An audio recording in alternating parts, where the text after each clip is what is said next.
जय हिंद। पिछले कुछ दिनों से जो सबसे ज़्यादा लाइमलाइट में जो मुद्दा रहा है उसके बारे में बात करते हैं, जो है रशिया वर्सेस यूक्रेन का। काफ़ी दिनों से कई लोग ये उम्मीद लगाए थे कि रशिया हमला करेगा, यूक्रेन पे करेगा नहीं करेगा। तो फाइनली आज रशिया ने अटैक कर दिया। सुबह करीबन 8 से 9 के बीच में रशिया के प्रेसिडेंट व्लादिमीर पुतिन ने अपने नेशन को एड्रेस किया और उन्होंने यूक्रेन के खिलाफ एक वॉर डिक्लेयर कर दी है। तो शुरुआत से शुरू करते हैं। तो इसकी शुरुआत कैसे हुई? तो कुछ दिनों पहले, लगभग 24 घंटे पहले ही, रशिया के प्रेसिडेंट ने कहा था, व्लादिमीर पुतिन ने, कि जो मॉडर्न यूक्रेन है उसको बनाया और बसाया रशिया ने। ठीक है, उस बारे में नहीं जाऊंगा, but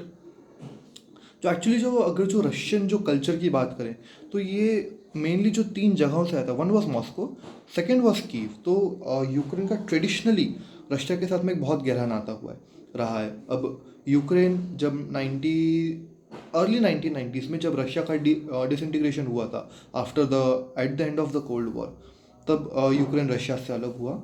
and it was like, जो हमेशा इन मुद्दों के टच में रहे हैं उन लोगों का हमेशा से कहना था कि कभी ना कभी रशिया यूक्रेन को वापस कैप्चर करेगा, क्योंकि वो एक, जो मैं जैसा कि मैंने कहा, कि एक ट्रेडिशनल अप्रोच रहा है, जो एक कल्चरल कनेक्ट रहा है, उसकी वजह से। क्यों इस वॉर में यूक्रेन इतनी बुरी तरह से हारा है अभी तक?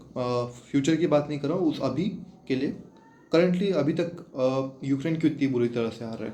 उसका एक रीज़न है, फर्स्टली करप्ट लीडरशिप। वहाँ का जो प्राइम मिनिस्टर है, he is a highly corrupt person. उनसे उनके देश की इकोनॉमी भी नहीं संभल रही है, और यूक्रेन की इकोनॉमी काफ़ी स्टेडीली गिरती जा रही थी। तो इसकी वजह से यूक्रेन पे एक फाइनेंशियल क्राइसिस का वो तो था ही। रशिया, ठीक है, आज की तारीख में सुपर पावर नहीं है, बट अगर जो कंपेयर करें तो यूक्रेन से बहुत बहुत ज़्यादा पावरफुल है। मिलिट्री के हिसाब से भी अगर जो देखें, फाइनेंशियली भी अगर जो देखें।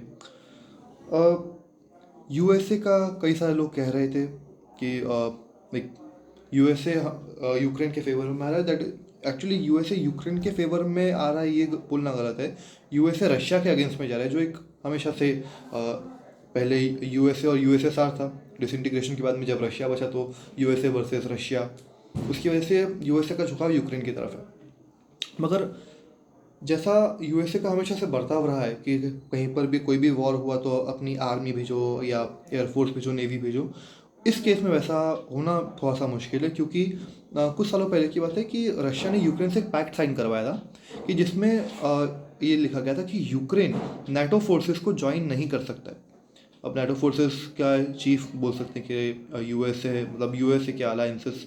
तो डायरेक्टली फील्ड पे आके यूएसए यूक्रेन की सपोर्ट इतना इजीली नहीं कर पाएगा। इसलिए यूएस इस बात को यूनाइटेड नेशंस में उछालने की कोशिश कर रहा है कि इंटरनेशनली एक डिप्लोमेटिक प्रेशर बनाया जाए रशिया पे। जहाँ तक रहा सवाल यूएन का, तो आज की तारीख में ये एक भयंकर भयंकर फ्लॉप ऑर्गेनाइजेशन है। और एक्चुअली आज की तारीख में ही नहीं, बट लाइक पिछले काफ़ी टाइम से।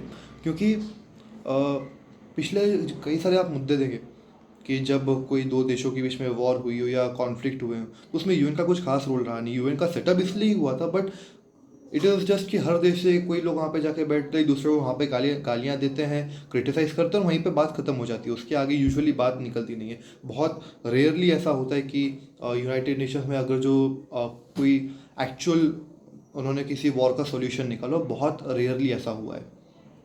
तो यूएन में बात निकालने से खाली बस एक मेंटल प्रेशर, हिंदी में मनोवैज्ञानिक दबाव कहते हैं, उसकी कोशिश है यूएस की। बाकी उससे ज़्यादा यूएस और कुछ कर भी नहीं सकता है। वॉर की बात करें तो वॉर के बारे में न्यूज़ पोर्टल से या जो मीडिया हाउसेस हैं उनसे आपको मुझसे बहुत ज़्यादा बेहतर जानकारी मिल सकती है। यूक्रेन के एम्बेसडर ने कहा है कि इंडिया से रिक्वेस्ट करिए, स्पेशली प्राइम मिनिस्टर से, कि आपके व्लादिमीर पुतिन के साथ में अच्छे रिलेशंस है, रशिया के साथ में ट्रेडिशनली अच्छे रिलेशंस रहते आए हैं, तो आप प्लीज़ रशिया से बात कीजिए। रशिया आपकी बात को हो सकता है मान भी जाए। अब इंडिया इस मामले में तभी इंटरवीन करेगा वॉर रोकने के उससे, कि जब फॉरेन मिनिस्ट्री इस बात से 100% श्योर हो कि वॉर दोनों तरफ से रुकेगी। और किसी भी देश से हमारे रिलेशंस ख़राब नहीं होंगे जब तक फॉरेन मिनिस्ट्री को इस बात का एश्योरेंस या इस बात पे कॉन्फिडेंस नहीं आएगा। तब तक फॉरेन मिनिस्ट्री, स्पेशली इंडिया की, दूसरे देशों की बात नहीं कर रहा हूँ, इंडिया की गवर्नमेंट इसमें इंटरवेन नहीं करेगी। जो इंटरनेशनल लेफ्ट विंग पोर्टल्स हैं उनका ये कहना है कि इंडिया ये गलत कर रहा है, इंडिया को यूक्रेन क्योंकि एक वीकर कंट्री है तो इंडिया को उसके सपोर्ट में आना चाहिए था, इंडिया ऐसा नहीं कर रहा है, गलत कर रहा है। तो अब उन लोगों को मेरा जवाब ये है कि पिछले अगर जो 30 साल का इतिहास निकाल के देखें, पिछले 30 साल के अगर जो हम सब रिकॉर्ड्स निकाल के देखें, तो लगभग कारगिल वॉर के टाइम थे 99 में, जब भी इंडिया का पाकिस्तान के साथ में या चाइना के साथ में कुछ भी फॉरवर्ड पोस्चर्स या कुछ भी अग्रेसिव मूवमेंट्स रही हैं, तो कोई भी यूरोपियन कंट्री हमारे भी सपोर्ट में नहीं आई। 99 में भी यूएसए ने पूरी कोशिश करी थी because of the diplomacy which the Indian government played at that time, तो यूएसए ज़्यादा कुछ कर नहीं पाया था। बाकी अगर जो अभी रिसेंट की बात करें, तो जब चाइना ने गलवान में और अरुणाचल में फॉरवर्ड पोस्चर लिया था, तब भी इनमें से कौन सी कंट्री इंडिया के डायरेक्ट सपोर्ट में आई थी? कोई भी नहीं। तो अभी हम क्यों सपोर्ट में जाए? इट इज़ कि भाई जब तुम्हारे घर पे आके बनी तब तुम आ रहे हो कि नहीं भाई तुम्हारा काम बनता है, हमको पूछेगा भाई हमारा काम नहीं बनता है, तुम लोगों ने अपना काम नहीं निभाया, हम भी हमारा काम नहीं निभाएंगे। जैसे मतलब जो तुमने हमको दिया वो अभी तुम्हारे झेलने की बारी है। तो ये मोटा मोटा एक जो सब कुछ पूरी दुनिया में चल रहा है उसके बारे में मैंने आपको बताया। फ्यूचर क्या है, तो करंट सिनेरियो में जितने इंटरनेशनल ट्रीटीज़ की जैसे बात की कि यूएसए डायरेक्टली इंटरवेन नहीं कर सकता, अपनी आर्मी नहीं भेज सकता, अगर जो ऐसा ही सब देखा जाए तो बहुत शॉर्ट पीरियड ऑफ टाइम में, लाइक कुछ ही दिनों में या हो सकता है कुछ ही घंटों में, रशिया पूरी तरह से यूक्रेन का टेक ओवर कर ले। वॉर शुरू होने के पहले से ही मेरा ये मानना था, और जो कई सारे जो मैं तो खैर बहुत छोटा व्यक्ति हूँ, बट कई सारे बड़े डिफेंस एनालिस्ट हैं या जियो पॉलिटिक्स के एनालिस्ट हैं, उन्होंने ये कहा था कि वॉर हो ना हो, वॉर का कुछ भी आउटकम निकले, रशिया फ़ायदे में ही फ़ायदे में, कुछ भी होगा रशिया का फ़ायदा होगा। वॉर हो या ना हो, यूक्रेन नुकसान ही नुकसान में। तो जो मेन जो आउटकम्स हैं, जो मेन दो कंट्रीज इन्वॉल्व हैं, इनके रिजल्ट्स लगभग तय ही हैं। इंडिया का स्टॉक मार्केट आज गिरा तो बिकॉज ऑफ 1990s में जो ग्लोबलाइजेशन हुआ, मैं ग्लोबलाइजेशन को क्रिटिसाइज़ नहीं कर रहा हूँ, बट उसकी वजह से इंटरनेशनली कुछ भी हो, चाहे किन्हीं भी दो कंट्रीज़ के बीच में वॉर हो, इंडियन स्टॉक मार्केट पे उसका फ़र्क पड़ेगा ही। सो वो एक एक्सपेक्टेड ही था कि अगर जो वॉर होती है तो मार्केट कोलैप्स करेगा ही, which we can not help. और जो एक बहुत बड़ा मुद्दा था कि यूक्रेन में करीबन 20,000 इंडियंस रहते थे, तो जब से रशिया ने फॉरवर्ड पोस्चर लिया था, अपनी आर्मी बॉर्डर पे डिप्लॉय करना शुरू करी थी, तब से वहाँ पे सभी इंडियंस को स्टैंड बाय पे रखा गया था। और जैसे ही आज सुबह से वॉर शुरू हुई है, तो बहुत स्पीड से इंडियंस को वहाँ से इवैक्यूएट किया जा रहा है, स्पेशली तो नहीं बट काफ़ी रैपिड स्पीड से। और ऐसा एस्टिमेशन है कि लगभग कल दोपहर को या शाम तक में जो पूरे 18 से 20 हज़ार इंडियंस जो वहाँ पे हैं यूक्रेन में, उन्हें वहाँ से इवैक्यूएट करके via I think middle east से होते हुए दोहा, आई थिंक सो जहाँ तक मुझे याद है, दोहा से होते हुए उन्हें वापस इंडिया लाया जाएगा। तो रशिया और यूक्रेन के बारे में तो ये बात हो गई।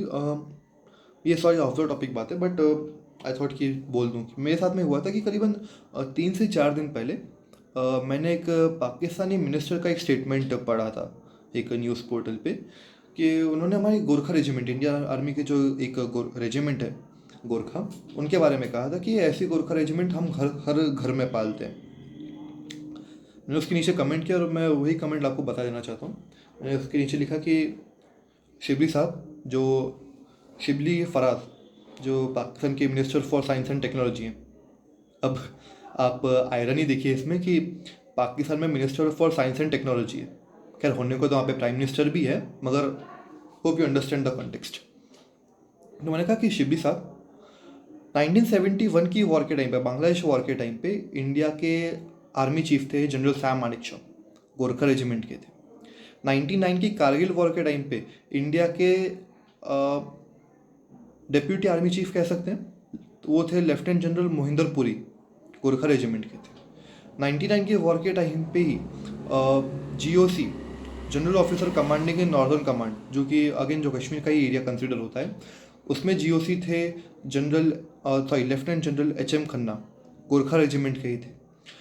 2016 में जब सर्जिकल स्ट्राइक हुई थी पाकिस्तान पे मुजफ्फराबाद सेक्टर में, तो तब इंडिया के आर्मी चीफ थे जनरल दलबीर सिंह सुहाग, गोरखा रेजिमेंट के ही थे।